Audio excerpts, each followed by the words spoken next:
मुख्यमंत्री योगी आदित्यनाथ आज गोंडा पहुंचे हैं। वहां पर उन्होंने मानकपुर कोटा स्थित केंद्रीय विदेश राज्य मंत्री कीर्तिवर्धन सिंह उर्फ राजा भैया के आवास पर पहुंचे, जहां उन्होंने पूर्व कैबिनेट मंत्री राजा आनंद सिंह को श्रद्धांजलि दी। मुख्यमंत्री ने राजा आनंद सिंह के चित्र पर पुष्पांजलि अर्पित कर उन्हें याद किया। बता दें कि बीते 7 जुलाई को राजा आनंद सिंह का लखनऊ में निधन हो गया था। मुख्यमंत्री योगी आदित्यनाथ ने करीब 40 मिनट तक केंद्रीय विदेश राज्य मंत्री और उनके परिवार के सदस्यों से मुलाकात की और इस दौरान मुलाकात के दौरान उन्होंने शोक संवेदना भी परिवार के प्रति अपनी संवेदनाएं व्यक्त की। मुख्यमंत्री की यात्रा ने क्षेत्र में उनके महत्व और प्रभाव को और दर्शाया है।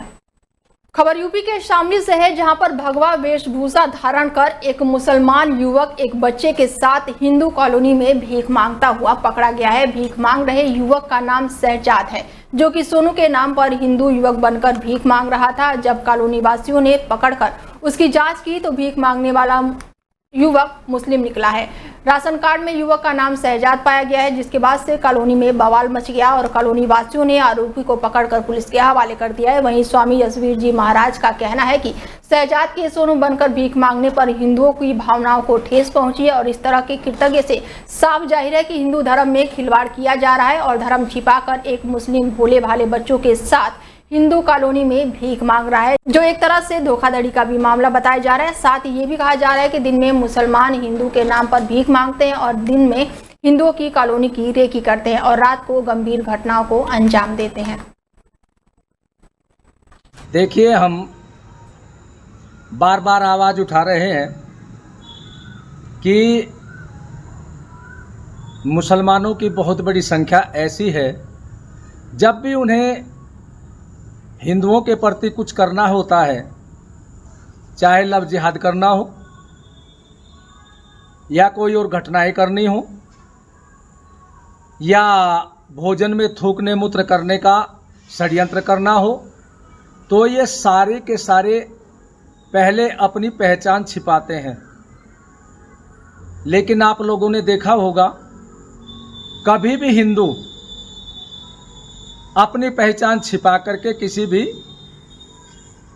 मुसलमान के साथ में कोई भी किसी प्रकार का कार्य नहीं करता। वो सीधा देखिए, सोशल मीडिया के माध्यम से और आप लोगों के माध्यम से जानकारी प्राप्त हुई थी कि कुछ लोग भेद बदल कर और या शायद धर्म बदल कर भीख मांगने का काम कर रहे हैं। इसमें थाना चिंझाना के पूरे तथ्यों से जांच करने के लिए बताया गया है। थाना चिंझाना द्वारा इसमें जांच की जा रही है। जो भी अविधिक तथ्य प्रकाश में आते हैं, अगली वैधानिक कार्रवाई। अलीगढ़ मुस्लिम यूनिवर्सिटी के स्नातक के छात्र छात्राओं ने गुरुवार को मार्कशीट रोकने के विरोध में गाड़ियां और रोड जाम करके प्रदर्शन किया। छात्रों ने अटेंडेंस पूरी होने के बाद भी 0 अटेंडेंस दिखाने का आरोप लगाया है। उन्होंने एक ज्ञापन वीसी के नाम सौंपा है और छात्र छात्राओं ने बताया कि 6 और फाइनल सेमेस्टर वाले करीब 300 से 400 बच्चे हैं, जिनकी अटेंडेंस के कारण डिटेन कर दिया गया और इस कारण छात्र किसी भी कोर्स में अपनी काउंसलिंग पूरी नहीं कर पा रहे हैं और काउंसलिंग पूरी ना होने के कारण वो किसी भी कोर्स में एडमिशन नहीं ले सकते हैं, यानी उनका साल खराब हो सकता है और इसके बाद उन्हें काफ़ी लॉस भी होगा। इसमें कोई भी छात्र ऐसे हैं जिन्होंने फॉरेन कंट्री में एडमिशन ले लिया है और मास्टर में है, यहाँ से उनका एजुकेशन खत्म हो गया है, यहाँ वो केवल अपनी मार्कशीट के लिए रुके हुए थे। और हम लोग किसी को परेशान नहीं करना चाहते, हम बस ये चाहते हैं कि हमारे डिटेन हुआ है वो सॉल्व हो जाए, अंडरटेकिंग ले लिया जाए और बस, और यही हमारी बस रिक्वेस्ट है आप लोगों से। कितनी छात्राएं और छात्र होंगे इसमें लगभग? अप्रोक्स 200 400 300 400। तो क्या मांग है आपकी? बस हम लोग ये चाहते हैं आप लोग अंडरटेकिंग जो भी लेना है ले लिए और आज ही हो जाए। तो कोई जो पदाधिकारी है आपसे बात करने के लिए? सर एक्चुअली हम लोग बस ये चाहते हैं, किसी को परेशान तो नहीं करना चाह रहे, बस हमारा ये काम हो जाए और बस थैंक यू। यहाँ पर हम सिर्फ एक मर्सी अपील करने आए हैं। मर्सी अपील का मतलब एक रिक्वेस्ट है हमारी, जो कि वाइस चांसलर मैडम से है। वो रिक्वेस्ट क्यों है वो मैं आपको बता दूं। जैसा कि आप लोग जानते हैं, यहाँ पर आकर के काफ़ी बच्चे हैं जो कि 6 सेमेस्टर और फाइनल सेमेस्टर वाले हैं, जो कि अटेंडेंस की वजह से डिटेंड कर दिए गए हैं। डिटेंड होने की वजह से वो आगे किसी कोर्स में अपनी काउंसलिंग पूरी नहीं कर पा रहे हैं। काउंसलिंग पूरी ना होने की वजह से वो आगे एडमिशन नहीं ले सकते किसी कोर्स में। मानिए उनका साल वेस्ट हो रहा है 1-1, 2-2 सब्जेक्ट पे, वो भी अटेंडेंस के इशू की वजह से। तो अगर ऐसे साल वेस्ट होगा तो उससे उनका तो बहुत बड़ा लॉस हो जाएगा। उसमें कुछ बच्चे ऐसे भी हैं जिन्होंने कि फॉरेन कंट्रीज में एडमिशन ले लिया है मास्टर्स में, यहाँ से ग्रेजुएशन उनका खत्म है, वो सिर्फ अपनी मार्कशीट्स के लिए यहाँ पर रुके हुए थे।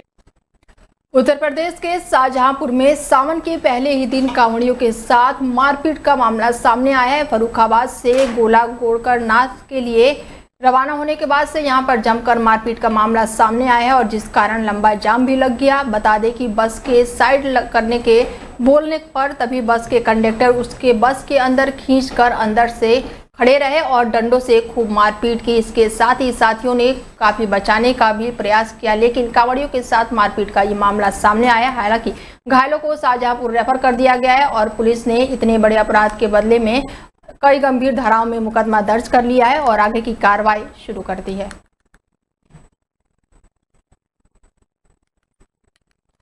खबर यूपी के मुजफ्फरनगर से है, जहां पर कांवड़ यात्रा को लेकर पुलिस प्रशासन पूरी तरह से अलर्ट मोड पर दिखाई दे रही है। कांवड़ यात्रा को लेकर पुलिस प्रशासन अलर्ट है। कांवड़ यात्रा को सकुशल संपन्न कराने के लिए प्रशासन अलर्ट मोड पर है। सहारनपुर डीआईजी अभिषेक सिंह ने कांवड़ मार्गों का निरीक्षण किया है। उत्तराखंड बॉर्डर पर पहुंचकर कांवड़ मार्गों का निरीक्षण किया। हरिद्वार से कांवड़ लेकर आ रहे शिव भक्तों के फल भी वितरित किया गया है। निरीक्षण के दौरान एसपी सिटी सहित आला अधिकारी भी मौके पर मौजूद रहे। कांवड़ यात्रा के दौरान भारी वाहनों के लिए रूट को डाइवर्ट किया गया है। मुजफ्फरनगर के पुरकाजी पहुंचकर कांवड़ मार्गों का निरीक्षण किया गया है। ये जनपद मुजफ्फरनगर का भूराहेड़ी चेक पोस्ट पर हम इस समय मौजूद है, जहां पर उत्तराखंड और उत्तर प्रदेश का बॉर्डर है। अब हमारे कांवड़ श्रद्धालु हरिद्वार से जल उठाकर कंटिन्यूअसली इस सेवा में प्रवेश कर रहे हैं और अपने अपने गंतव्य स्थान पर जा रहे हैं। यहाँ पर हमने उनकी सुरक्षा के लिए CCTV cameras, tether drone, normal drone और सर्विलांस के अन्य माध्यमों से पूरे रूट की निगरानी की जा रही है। पूरे रूट को सेक्टर एवं सब सेक्टर में बांटा गया है कि प्रत्येक किलोमीटर पर कम से कम एक पुलिस की मोबाइल मौजूद रहे, कि जिससे यदि कोई भी प्रॉब्लम होती है या किसी कोई सहायता चाहिए होती है उसमें तत्काल पुलिस का इंटरवेंशन। इसके अलावा एक कुशीनगर में बिजली की आंख मिचौली से ग्रामीण त्रस्त है, जिसके बाद से ग्रामीणों ने जमकर विरोध प्रदर्शन किया है। बिजली की आंख मिचौली से पूरी तरह से ग्रामीण त्रस्त दिखाई दे रहे हैं और जिसके बाद से ग्रामीणों ने जमकर विरोध प्रदर्शन किया है। विद्युत उपकेंद्र के बाहर सड़क पर उग्र ग्रामीणों ने विरोध प्रदर्शन किया है। जेई के दुर्व्यवहार से परेशान दर्जनों लोगों ने विरोध प्रदर्शन किया है। विद्युत विभाग मुर्दाबाद और जेई तेरी तानाशाही के यहाँ पर नारेबाजी की गई है। जेई के रवैये से लेकर उग्र ग्रामीण नारेबाजी करते हुए सड़कों पर उतर आए हैं। सुबह 10 बजे से शुरू हुए विरोध प्रदर्शन करीब 1:30 बजे तक जाके लिए विरोध प्रदर्शन समाप्त हुआ है।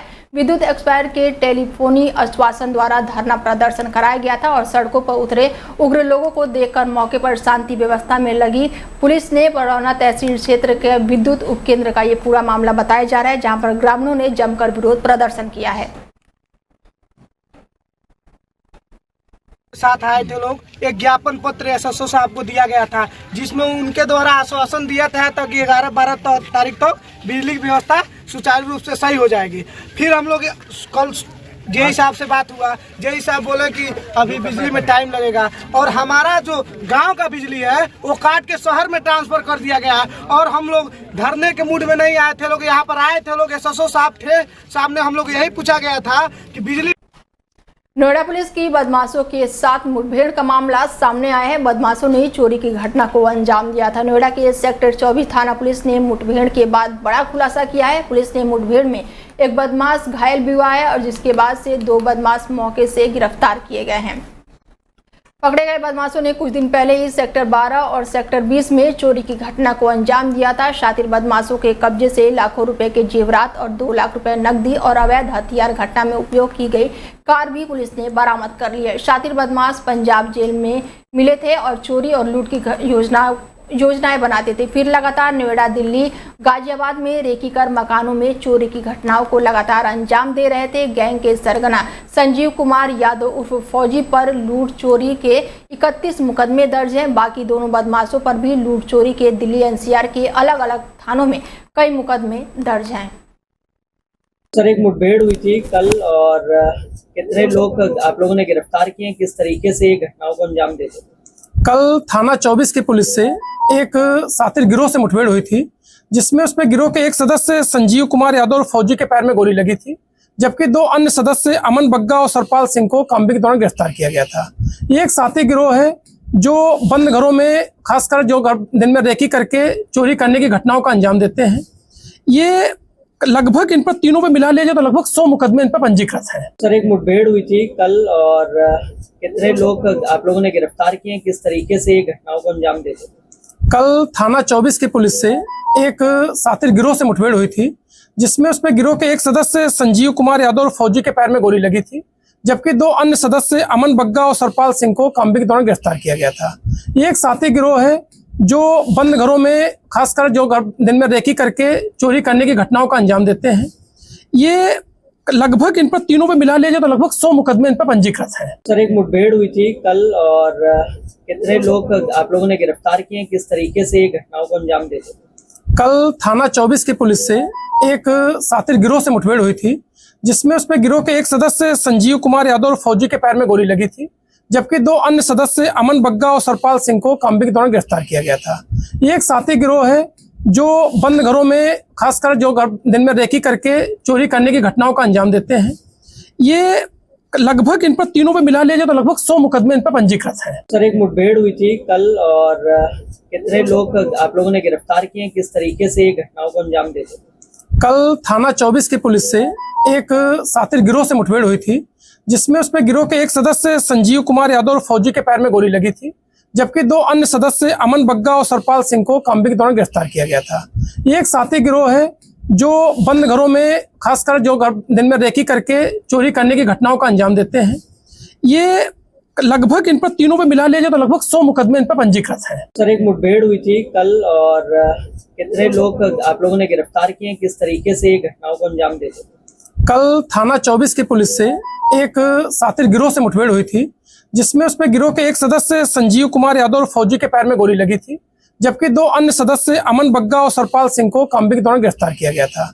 ये एक साथी गिरोह है जो बंद घरों में खासकर जो दिन में रेकी करके चोरी करने की घटनाओं का अंजाम देते हैं। ये लगभग इन पर तीनों पे मिला लिया जाए तो लगभग 100 मुकदमे इन पर पंजीकृत हैं।